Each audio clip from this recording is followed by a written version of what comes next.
మేము చేస్తున్న ఈ ఇల్లు 300 స్క్వేర్ ఫీట్ కన్నా తక్కువ ఉంది. 300 ఎస్ఎఫ్టీ అంటే 30 సెంట్లో కడుతున్నాం. దీంట్లో వెడల్పు 11.5, పొడవు 25.5, అవుటర్ టు అవుటర్ ఇలాంటివి 2 హౌసెస్ నిర్మాణం చేస్తున్నాం. ఈ ఇంటికి వాడే మెటీరియల్ రెడ్ బ్రిక్స్ కంప్లీట్గా వాడుతున్నాం. ఈ ఇటుకలు ఎంత క్వాలిటీ అనేది ఇంతకు మునుపు వీడియోలో చెప్పాను. అదే మాదిరిగా లింటల్ విషయానికి వస్తే విండోసు డోర్సు దగ్గర కాకుండా గోడ ఉన్న ప్రతి చోట ఎక్కడా గ్యాప్ లేకుండా ఫుల్ లింటల్ విత్ అంటే ఇంటి లోపల సన్షేడ్తో కూడా వేశాం. మీరు చాలా చోట్ల చూస్తుంటారు సార్, సన్షేడ్స్ ఉన్న చోట మాత్రమే లింటలు సన్షేడ్ రెండు కలిపి వేసింటారు. మిగిలిన చోట్ల డోర్సు విండోసు దాని మీద కట్ లింటల్ వేసింటారు. ఒకవేళ డోరు విండోస్ ఏమీ లేకపోతే అసలు లింటల్ వేసిండ్రు. డోర్సు విండోస్ మీద కట్ లింటల్ వేయడం వలన లింటల్ పక్క నుంచి క్రాక్స్ మనం చూస్తూనే ఉన్నాం కొన్ని ఇళ్లల్లో. అదే కాకుండా 2 విండోస్ మధ్యలో చిన్న దిమ్మీలు వేస్తుంటారు, లేదా డోర్సు విండోస్కి మధ్యలో ఈ దిమ్మీలు వేస్తుంటారు. ఈ దిమ్మి కిటికీలు డోర్ ఫ్రేమ్స్ పెట్టేటప్పుడు సుత్తితో గాడీలు కొట్టేటప్పుడు ఆ అదుర్లకి క్రాక్స్ వస్తున్నాయి. అదే ఫుల్ లింటల్ ఉంటే ఎలా కొట్టినా ఏమీ కాదు. ఈ లింటల్కి 10 mm రాడ్సు, రింగులకి 8 mm రాడ్స్ అయితే సరిపోతుంది. రింగుకి మధ్య 6 నుంచి 7 అంగుళాలు ఉన్నా సరిపోతుంది. దీంతో పాటుగా సన్షేడ్కి లింటల్ నుంచి కనెక్షన్ తీసుకొని అడ్డము నిలువు వర్టికల్ హారిజంటల్ 6 అంగుళాలు బై 6 అంగుళాలు ఉండేలాగా రాడ్స్ అన్నీ వేసాము. ఎందుకు ఇలాగే వేసామంటే ఒక చిన్న ఎగ్జాంపుల్ ఏమంటే, ఒక పలుచని తేలికపాటి వెదురు బొంగును తీసుకొని 4 లేదా 5 అడుగులు పొడవున్న బొంగును విరిచేయడానికి ప్రయత్నించండి. ఈజీగా విరిగిపోతుంది. అదే వెదురు బొంగును 6 అంగుళాలు ఉండేదాన్ని విరిచేయడానికి ప్రయత్నించండి. అది అంత ఈజీగా సాధ్యపడదు. మరీ చిన్నగా ఉండడం వలన విరగొట్టడానికి మనకు వీలు పడదు. ఆ చిన్న కర్ర కూడా స్ట్రాంగ్గా ఉంటుంది. అందుకే రాడ్స్ కూడా ప్లాట్ఫామ్ అంటే సన్షేడ్సు, బాత్రూమ్ స్లాబ్స్ ఇలా ఏవి వేసినా 6 inches బై 6 inches వేస్తే ఎంత బరువైనా మోయగలదు. బాత్రూమ్ మీద స్లాబ్ అయితే కనీసం 5 అంగుళాల మందం వేసుకోగలిగితే దాని మీద 1000 లీటర్ల వాటర్ ట్యాంక్ పెట్టినా ఏ ఇబ్బంది ఉండదు. ఆ స్లాబు మోయగలదు.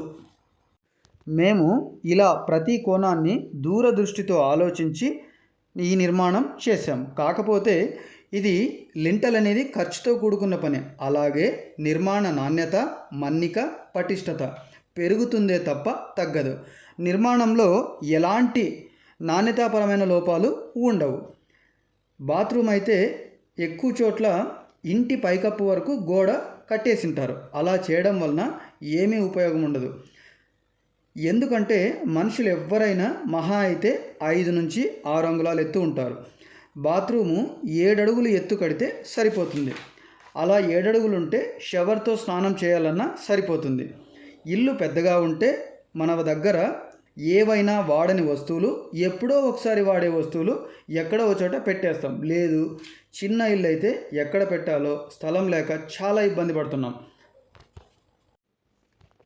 అందుకే మేము ఈ చిన్న ఇంటికి బాత్రూమ్ మీద మొత్తం స్లాబ్ వేసాం. అలా చేయడం వలన మనం వాడని వస్తువులు దాదాపుగా అన్నీ కూడా దాని మీదనే సర్ది పెట్టవచ్చు. మన పిల్లల సంతోషం కోసం చాలా విలువైన కాస్ట్లీ వస్తువులు కొంటాం. కానీ కొన్ని రోజులు వాడిన తర్వాత, స్కూల్ ఓపెన్ అయిన తర్వాత, సెలవులు కంప్లీట్ అయిన తర్వాత అవి ఇంట్లో ఎక్కడా పెట్టుకోవడానికి స్థలం లేనప్పుడు ఇంటి పైకప్పు మీద అలా పడేస్తాం. అలా పడేయడం వలన అవి ఎండకు, వర్షానికి దాని డ్యామేజ్ని చూస్తున్నాం. అలా మనం సంపాదించిన డబ్బు మనకు పూర్తిగా ఉపయోగపడడం లేదు, సరిగా వాడుకోలేకపోతున్నాం. అలాంటి సమస్యను అధిగమించడం కోసం ఈ బాత్రూమ్ మీద స్లాబ్ వేస్తున్నాం. ఫర్ ఎగ్జాంపుల్, పిల్లల కోసం సైకిళ్ళు, ఊయల, ఇతరత్ర వస్తువులు కొనేస్తుంటాం. ఇవన్నీ కూడా పైన పెట్టవచ్చు. ఇవన్నీ ఆలోచన చేసి ఖర్చు ఎక్కువైనా ఫుల్ లింటల్ వేసాం.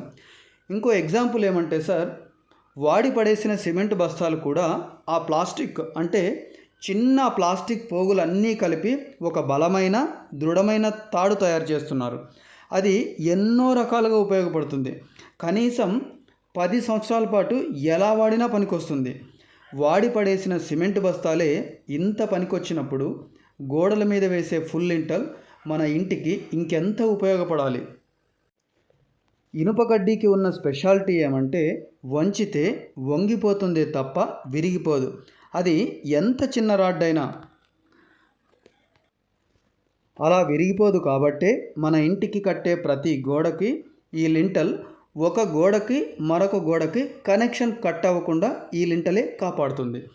అందరికీ చేసే విజ్ఞప్తి ఏమంటే సార్, మీ ఇల్లు కట్టేది ఎవరికి కాంట్రాక్ట్ ఇచ్చినా విత్ మెటీరియల్ అయినా వితౌట్ మెటీరియల్ అయినా ఎలాంటి ఒప్పందమైనా ఇలాంటివన్నీ కూడా ముందుగానే మాట్లాడుకొని పని ఒప్పందం ఇవ్వండి. ఇంకొక విషయం ఏమంటే సార్, కట్లింటల్ వేయడం వలన క్రాక్స్ వస్తున్నాయి అన్నాను. అలా రాకుండా కూడా చేయొచ్చు. ఎలా చేయాలన్నది నెక్స్ట్ వీడియోలో పూర్తిగా వివరిస్తాను. ఎందుకు కట్లింటల్ వేస్తున్నారు చాలామంది అంటే, 7 అడుగులు గోడ కట్టిన తర్వాత ఒక 2 అడుగులు ఎత్తు కడితే స్లాబ్ మీద బీమ్స్ వస్తాయి కదా, ఎందుకు ఫుల్ లింటల్ వేళ అక్కడ చేసే ఖర్చు ఏదో స్లాబ్కి చేయొచ్చు కదా అనుకుంటున్నారు.